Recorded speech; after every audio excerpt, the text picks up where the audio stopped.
This was another busy week on Jones Street. There's been a lot of chatter that the budget corrections bill will be completed and released as early as next week. Advocates, of course, are anxiously awaiting to see a copy and learn whether Republican budget writers will include various provisions in the budget, including, of course, Medicaid expansion. We will keep you up to date as developments progress on that front. So, on the health side this week, we saw House Bill 144 move.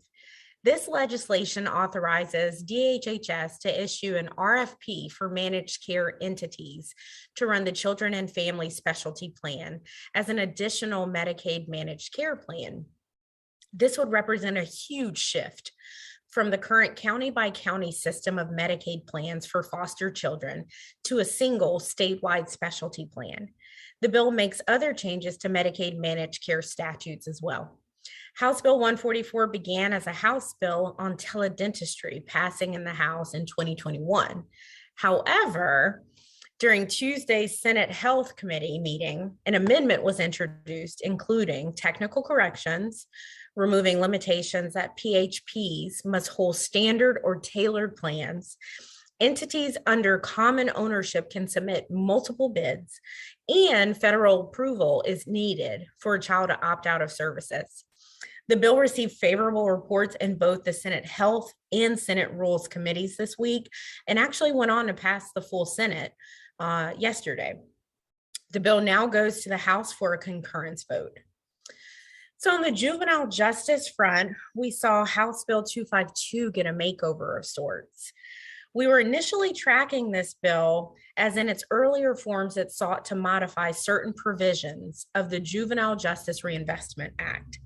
The bill now, in its current form, seeks to revise the qualifications and test requirements for bail bondsmen and runners. So we will be discontinuing tracking of the bill. And on the education side, Senate Bill 671. This bill is somewhat controversial because so far virtual academies and virtual learning have shown poor results in terms of student performance. All the same, Senate Bill 671 would expand virtual learning options for students in North Carolina through several provisions. The Senate voted not to concur with House changes to the bill on June 13th. So now House and Senate members have been appointed to a conference committee, and they'll work out the differences between the two chambers' versions of the bill. And y'all, that's it for this week's update. Additional resources are posted on our weekly updates webpage. You'll also find our real-time bill tracker there with all the bills we're monitoring. So between now and next Monday, if you have questions you'd like to address in the Friday update, you'd like to see us address in the Friday update, please send them my way. I'm always happy to hear from you. So until then, y'all, make it a great one.